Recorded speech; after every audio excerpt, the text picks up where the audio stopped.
وما من دابۃ فی الارض، اور کوئی زمین میں چلنے پھرنے والا جانور یا جاندار نہیں ہے، ولا طائر یطیر بجناحی، اور نہ کوئی پرندہ جو اپنے پروں سے آسمان میں اڑتا ہے، یعنی آسمان میں جتنی مخلوقات ہیں اڑنے والی، یا زمین پہ جتنے جاندار آباد ہیں، الا امم امثالکم، مگر یہ کہ وہ تمہاری طرح کی امتیں ہیں، یعنی وہ بھی کمیونٹی ہے۔ اور آج تو ہم اس کو بڑا اچھے طریقے سے سمجھ سکتے ہیں، یعنی چیونٹیاں ہیں، ان کا اپنا ایک جہان ہے، تتلیوں کا اپنا جہان ہے، پرندوں کا اپنا جہان ہے، پاپوں کا اپنا جہان ہے،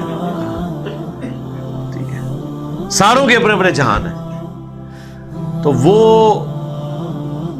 آرگنائز طریقے سے رہتے ہیں، فیملیز کی شکل میں رہتے ہیں۔ ایون آپ پرندوں کو اڑتے ہوئے دیکھیں، آپ دیکھیں وہ وی کی شکل میں ایسے اڑ رہے ہوتے ہیں تاکہ ہوا کو چیرنا ان کے لیے آسان ہو، اور ایک پرندے کے پیچھے دوسرا پرندہ ہوتا ہے، جو اگلے والے نے محنت کی ہے تو وہ تھوڑا سا ایئر کا جو وہ فلو اچیو ہوا ہے نا آسانی کے لیے، وہ پچھلے والے کو ٹرانسفر ہوتا ہے، اس کا اتنا زور نہیں لگتا، اس سے پیچھے والے کا اس سے کم زور لگتا ہے، اور پھر اپنی جگہ بھی بدلتے ہیں، کیونکہ سب سے آگے جو ہوتا ہے نا اس کا زور زیادہ لگ رہا ہوتا ہے۔ جس طرح آپ نے وہ میت اٹھائی ہوتی ہے نا، بار بار بدلتے ہیں کیونکہ لوڈ آتا ہے نا، جب کوئی تھک جاتا ہے نا تو وہ پھر دوسرا آگے پیچھے جھکتا ہے، اس طریقے نال وہ پرندے بھی جدو اگلے والا تھک جاتا ہے نا وہ پیچھے آتا ہے، پیچھے والا آگے ہوتا ہے، تو وہ پورے آرگنائز طریقے سے، اور اللہ نے ان کو سکھا دیا۔ دیکھیں ہزاروں کلومیٹر کا سفر کرتے ہیں۔ یہ سرخاب جو یعنی رشیا میں جب برف باری شروع ہو جاتی ہے سائبیریا میں، تو وہ سردیوں میں وہ پرندے یہاں پہ آتے ہیں پاکستان میں، آپ دیکھیں پنجاب میں آپ کو نظر آئیں گے، ہزاروں کلومیٹر کا سفر وہ بغیر رکے ہوئے کرتے ہیں، اس میں وہ سوتے بھی ہوا کی سٹریمز پہ ہیں، اور ایسی سٹریمز انہوں نے یعنی اللہ نے ان کو سکھا دی ہوئی ہے جس میں ان کو پر اتنے نہیں مارنے پڑتے، کافی دیر تک وہ گلائڈ کرتے رہتے ہیں ایسے، اور وہ پر آپ ہاتھ میں پکڑ کے دیکھیں نرم، ایک بوئنگ جہاز کے پر ہیں، اس کو تو اڑانے کے لیے اس کی مینٹیننس کرنی پڑتی ہے، اس پہ رنگ کرنا پڑتا ہے، اس کے ریوٹس دیکھنے پڑتے ہیں، 8000 کلومیٹر کے بعد دوبارہ سے اس میں فیول ڈالنا پڑ جاتا ہے، اور یہ جناب ایک پرندہ ہے، سوتا بھی ہوا میں ہے، کھانے پینے کی بھی ضرورت نہیں پڑتی، وہ مسلسل اسی طریقے سے چلتا رہتا ہے۔ اللہ نے اسے ڈیزائن کیا، اور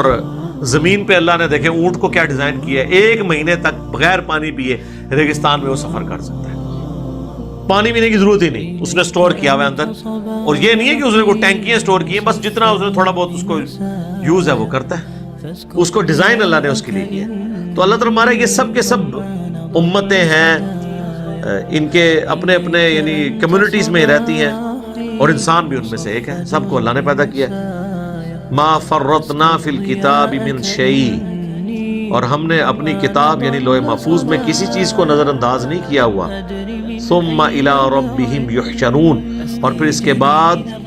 سب کے سب اٹھائے جائیں گے اپنے رب کے حضور، چاہے انسان ہے، جن ہے، جانور ہے، سب اللہ کے حضور پیش ہوں گے۔ حتیٰ کہ صحیح مسلم میں حدیث ہے کہ دنیا میں اگر کسی سینگ والی بکری نے بغیر سینگ والی بکری کو مارا ہوا تو قیامت کے دن اللہ تعالیٰ ان کو بھی زندہ کر کے سینگ والی بکری کے سینگ غائب کرے گا، اور بغیر سینگ والی کو سینگ دے گا کہ آج تو بدلہ ہوتا ہے۔ مجھے بتائیں جو اللہ اتنا عدل کر رہا ہے جانوروں میں، انسانوں نے کہاں امید لگائی ہوئی ہے کہ وہ کسی کے ساتھ زیادتی کریں گے اور بچ جائیں گے آخرت میں؟ اللہ تو بکریوں کا بھی لحاظ کر رہا ہے کہ نہیں بھی اس نے زیادتی کی تھے ساتھ، یعنی جانور تو کوئی حیثیت ہی نہیں نہ رکھتا، اس کائنات کا کلائمیکس تو انسان کی کریشن ہے نا۔ تو آپ دیکھیں اگر بکری کو بدلہ دلوایا جائے گا تو انسانوں نے جو انسانوں کے ساتھ زیادتیاں کی ہوئی ہیں وہ کیا سمجھتے ہیں وہ چھوٹ جائیں گے؟ بہت سخت معاملہ۔